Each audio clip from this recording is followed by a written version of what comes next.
आएंगे। अब हम एक न्यूज पढ़ा रहे हैं आपको, एक पॉलिटिकल न्यूज पढ़ा रहे हैं। पॉलिटिकल न्यूज ये है कि साथियों एक नेता है जिनका नाम है हरीश रावत, कांग्रेसी नेता हैं। पंजाब के अंदर आपको मालूम होगा कैप्टन अमरिंदर सिंह और सिद्धू जो भैया हैं, ये दोनों आपस में लगे हुए हैं कि कौन बनेगा मुख्यमंत्री। कैप्टन साहब सीट नहीं छोड़ रहे हैं, लेकिन सिद्धू साहब बिल्कुल एक तरह से समझ के चल रहे हैं कि हमें सीट तक पहुंचना है और मुख्यमंत्री बनना है। कांग्रेस के अंदर यही हाल हमारे राजस्थान में भी हो रखा है। यहां पे भी गहलोत साहब और पायलट साहब दोनों के बीच में ऐसा ही कुछ चल रहा है। अच्छा साहब, ऐसी स्थिति में शांति स्थापित करने के लिए आपको पॉलिटिकल जो किस्से हैं ये तो पता होंगे ही, परीक्षा उपयोगी नहीं है इसलिए ज्यादा डिटेल में नहीं जा रहे हैं हम मुद्दे तक जाएं, इसलिए आपको थोड़ा भूमिका बता दें ताकि आप उस मुद्दे तक पहुंचे। तो भैया कैप्टन साहब और सिद्धू के बीच में जो लड़ाई चल रही थी, इन दोनों के बीच में समझौता कराने के लिए, यानी एक ही पार्टी के दो नेताओं के बीच में जो अनबन चल रही थी, इस अनबन को निपटाने के लिए एक और व्यक्ति को भेजा गया कि भैया जाएं और जाकर के कुछ समझौते जैसी चीज कराएं, ताकि पॉलिटिकल पार्टी के अंदर एक ही पार्टी में आपस में लड़ाई रहना ठीक नहीं है। भेजे गए साथियों हरीश रावत, जो कि मुख्यमंत्री रह चुके हैं। कमेंट बॉक्स में बता दीजिए कहां के मुख्यमंत्री रहे हैं, कमेंट बॉक्स में बताइए।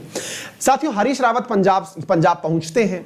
साथियों कांग्रेस ने एक प्रकार से अपने यहां पर पंजाब में नवजोत सिंह सिद्धू के समेत 4 और कार्यकारी अध्यक्ष बनाए पॉलिटिकल पार्टी के अंदर, कांग्रेस के अंदर। इस प्रकार से कांग्रेस में इस समय वर्तमान में पंजाब के अंदर 5 कार्यकारी अध्यक्ष हो गए, यानी पार्टी अध्यक्ष जिन्हें कहा जा सकता है। उनकी पांचों की गाड़ी के आगे लिखा होगा, मतलब समझे, 5 बनवाए। हरीश रावत जी साहब भावनाओं में बह गए। उन्होंने समझौता कराते कराते एक लाइन बोल दी, ये पंज प्यारे, पंजाब के अंदर ये लाइन बोल दी गई 5 कार्यकारी अध्यक्षों के लिए कि ये पंज प्यारे। हाँ भाई, उत्तराखंड के सीएम रह चुके हैं हरीश रावत। इन्होंने नवजोत सिंह सिद्धू के साथ साथ जो अन्य 4 नेता थे उनके लिए एक शब्द यूज कर लिया, पंज प्यारे। ये यूज जैसे ही किया तुरंत पंजाब की पॉलिटिक्स गर्मा गई। हरीश रावत करवाने आए थे समझौता, समझौते की जगह उनके खिलाफ ही नारे लगने लग गए।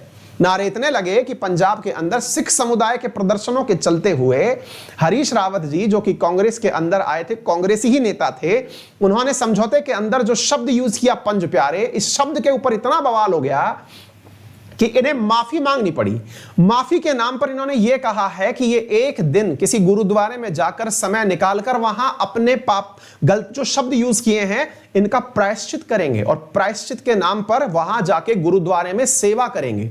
सेवा का मतलब हुआ कि भाई यहां पे सफाई करनी है या फिर जो भी सेवा कार्य करने होते हैं गुरुद्वारे में, वो कार्य करेंगे। इनसे गलती हो गई है। तो अब आपके मन में भी एक क्यूरियोसिटी बनने लगेगी कि आफ्टर ऑल ये शब्द क्या है पंज प्यारे। तो आज जो हमारा टाइटल है ना, वो पॉलिटिकल चीजें नहीं बताना है आपको, ये बताना है कि पंज प्यारे में ऐसा क्या था, क्या है ये पंज प्यारे जिन्हें आपको सबसे ज्यादा जरूरी रूप से जानना चाहिए, क्योंकि आपके लिए यही बहुत ज्यादा महत्वपूर्ण है। कौन है ये, आइए बताते हैं पंज प्यारों की कहानी। तो साथियों मैंने आपको पूरा मतलब इसकी अब मतलब बताना क्यों जरूरी है पंज प्यारे के बारे में, क्योंकि जीएस पेपर 1 जो है उसमें हेरिटेज, कल्चर और हिस्ट्री जब हम पढ़ते हैं तो उसके अंदर ये पंज प्यारे टर्मिनोलॉजी आपके लिए इंपॉर्टेंट होती है। आइए बताते हैं क्या है पूरी कहानी। तो साथियों असल में who are the Panj Pyare and why are they so important in Sikhism, ये आपको समझना है।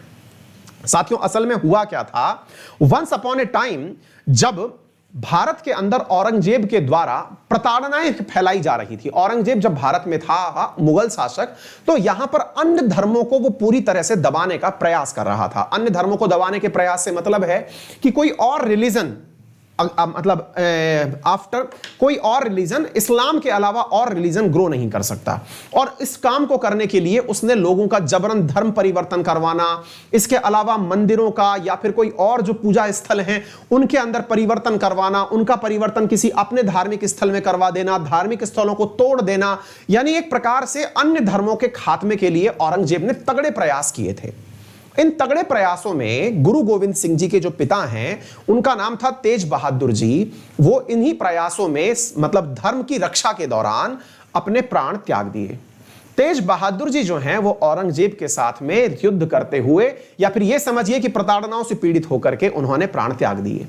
तेज बहादुर जी के पुत्र थे जिनका नाम था गुरु गोविंद सिंह। साथियों गुरु गोविंद सिंह जो कि सिख धर्म के अंदर 10वें गुरु माने जाते हैं, उन्होंने धर्म की रक्षा के लिए कि भाई धर्म परिवर्तन नहीं होना चाहिए। अब यहां पर एक बात बहुत महत्वपूर्ण है, धर्म परिवर्तन नहीं होना चाहिए से अर्थ यह है कि किसी का भी धर्म परिवर्तित नहीं होना चाहिए, ना सिख का धर्म परिवर्तित होना चाहिए, ना हिंदू का धर्म परिवर्तित होना चाहिए।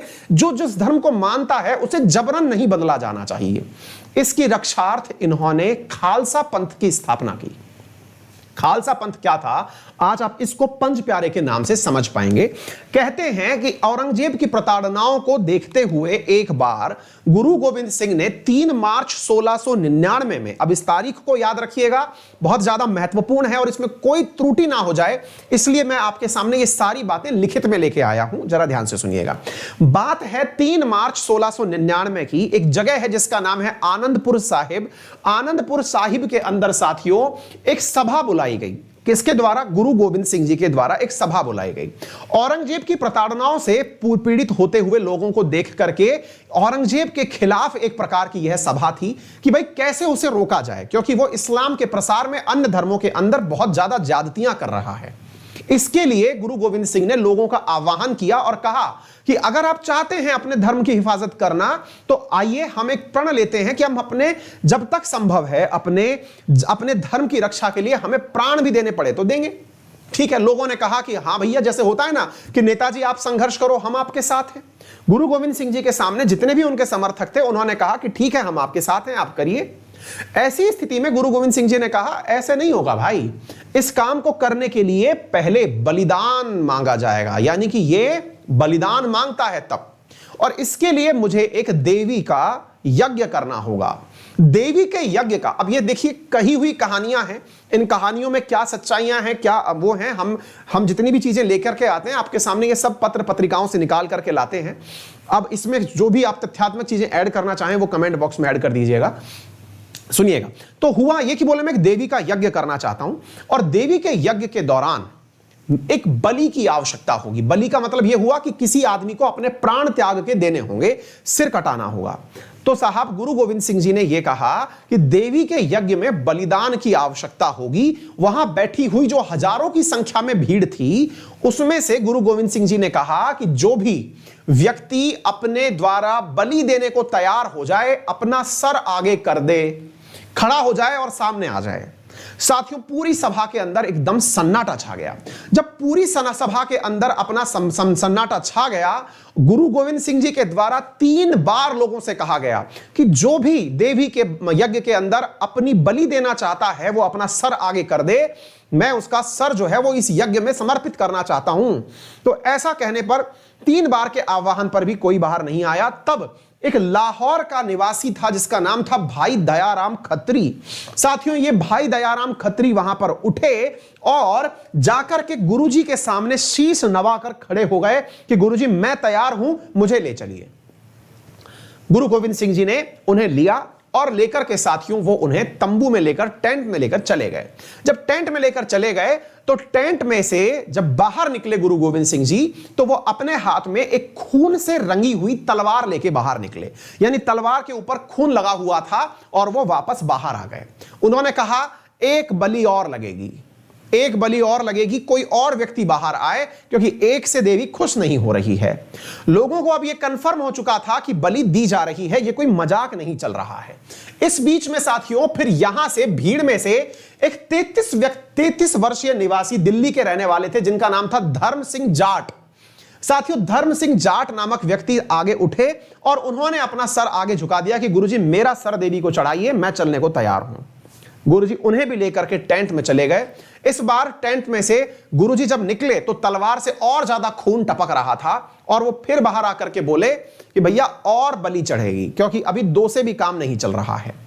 अब साथियों यहां पर भीड़ के अंदर इस प्रकार का माहौल बन गया कि ये चल क्या रहा है। साथियों इसी बीच में तीसरी बार गुरुजी ने आकर फिर कहा कि अब बलिदान के लिए तैयार हो जाओ। तो एक 33 वर्षीय व्यक्ति थे जिनका नाम था मोखम, जिन्हें मोहक चंद धोबी कहते हैं, वो आगे आए। उन्होंने कहा गुरुजी मेरा सर ले लो, मैं चलने को तैयार हूं। तो साहब गुरुजी उनको लेकर चले गए। जब अंदर गए तो साथियों टेंट में से अब खून की धाराएं बाहर आ रही थी, टेंट में से खून बहता हुआ बाहर आ रहा था। तो साथियों यहां से रक्त की धारा बहती हुई दिखी। गुरुजी इस बार रक्त से संधी हुई पूरी तलवार बाहर लेकर के आए और फिर कहा कि भैया 2 लोगों की बलि और लगेगी, अभी काम नहीं चल रहा है। तो साथियों ऐसा कहने पर एक 33 वर्षीय बीदर निवासी भाई साहब चंद नाई और 38 वर्षीय जगन्नाथ निवासी भाई हिम्मत राय कुम्हार ये अपना सर लिए सामने खड़े हो गए और इन्होंने कहा कि लीजिए सर, हम चलने को तैयार हैं। गुरुजी इन तीनों को, इन बाकी बचे 2 लोगों को और ले गए अंदर और ले जाकर के वहां से बहुत खून की नदियां बहती हुई दिखाई देने लगी। ठीक है साथियों, जब यह घटना हुई साथियों तो यहां पर सभी लोगों के अंदर यह पहली बात निकल करके आ गई कि अब हमारे अंदर किसी भी प्रकार से, जिस प्रकार इतने सारे लोग अपना सर कटाने के लिए तैयार हो गए हैं, तो गुरुजी हम सब तैयार हैं, हमारा सिर लीजिए और इस आंदोलन को आप आह्वान दे दीजिए। जब लोगों के अंदर यह भावना जगी कि आप हमारा सर काट लीजिए और हमारा सर काटने के लिए जब तैयार हुए सब लोग, तो गुरुजी ने थोड़ी ही देर बाद साथियों अपने आप को तंबू से बाहर निकाला और उन 5 को, जो 5 लोगों को अंदर लेके गए थे, उनके सर पर साथियों केसरिया पगड़ी पहना दी कि उनके सर पर सफेद पगड़ी पहना दी और उनको कपड़े पहनाए साथियों जो कि केसरिया रंग के थे। यानी कि गुरुजी इन 5 को वापस लेकर के आए। गुरुजी ने यह केवल परीक्षा लेने के लिए कार्य किया था और इस कार्य के अंदर उन्होंने जो इनसे पहले जो लोग गए थे उन 5 के सर पर सफेद पगड़ी और वह केसरिया वस्त्र धारण करके पहना दिया और कहा कि ये वो 5 लोग हैं जिन्होंने मुझ में सबसे ज्यादा आस्था दिखाई। आज से यही रखवाले कहलाएंगे, यही पंज प्यारे कहलाएंगे। साथियों यहीं से खालसा पंथ के उन अनुयायियों की शुरुआत हुई। ये वो पंज प्यारे थे साथियों जिन्होंने धर्म की रक्षा के लिए गुरुजी के सामने अपने प्राणों की बलि देने से भी बिल्कुल भी किसी प्रकार का संदेह नहीं किया। कहते हैं कि आज जब वो जो गुरु ग्रंथ साहिब की यात्रा निकलती है तो उसके अंदर आगे जो सबसे आगे 5 लोग खड़े होते हैं वो उन पंच प्यारों का ही प्रतीक होते हैं। यानी कि वो लोग जो कि धर्म की रक्षा के लिए कभी भी अपने प्राण देने के लिए तैयार होते हैं वही पंच प्यारे कहलाते हैं। तो साथियों तब से धर्म की रक्षा के लिए गुरु गोविंद सिंह जी के द्वारा कहा गया ये जो वाक्य है ये बहुत अमर हो गया और वो ये क्या था कि 1.25 लाख से 1 लड़ाऊं, चिड़ियों से मैं बाज तुड़ाऊं, तब गोविंद सिंह जी का नाम कहाऊं। ये जो तथ्य आप कई बार कई फिल्मों के अंदर सुनते हैं, बहुत सारी जगह पर आप इस डायलॉग को सुनते हैं, असल में ये डायलॉग कैसे आया वो ये था कि मुझे ऐसे हिम्मत वाले लोग चाहिए, तो वो ये वाली बात निकल करके आई थी। साथियों इन 5 को गुरु गोविंद सिंह जी के द्वारा नाम दिया गया। कहा गया इनमें से एक है ध्यान, एक है धर्म, एक है हिम्मत, एक है मोक्ष और एक का नाम साहिब है। ये इसके प्रतीक बनेंगे। ये 5 प्रतीक बन गए, यही थे वो पंज प्यारे। तो उम्मीद है आप लोगों को ये पंज प्यारों की बात समझ में आ गई होगी। अब आपको ये भी पता चल गया होगा कि ये अल्टीमेटली किस प्रकार से ये चीज इतनी ज्यादा महत्वपूर्ण होकर के आपके सामने आई। ठीक है ना। तो ये कहानियां हैं जो मैंने आपको बताई, पंज प्यारों के पीछे की जो बातें हैं वो मैंने आपको समझाई। ठीक है, आते हैं मेरे साथ में फ्री स्पेशल क्लासेस पढ़ना। तो अनअकैडमी पर मेरा रेफरल कोड अंकित 10 यूज करके क्लासेस ज्वाइन कर सकते हैं। 1 तारीख से बैच शुरू हुआ है, आप इसे ज्वाइन करें। मेरा रेफरल कोड है अंकित 10। यदि आप चाहते हैं स्पेशल क्लासेस पढ़ना तो टेस्ट है आज, टेस्ट नंबर 6 इंडियन पॉलिटी का, उसमें जरूर पहुंचे। फिलहाल के लिए इतना ही। अपना ख्याल रखें, बड़ों का सम्मान करें। गूगल प्ले स्टोर से अनअकैडमी लर्निंग ऐप इंस्टॉल कर लें। जो भी कोर्स आपको पढ़ना हो उस कोर्स को आप सेलेक्ट कर लें, उसके अंदर रेफरल कोड अंकित 10 लगा लें।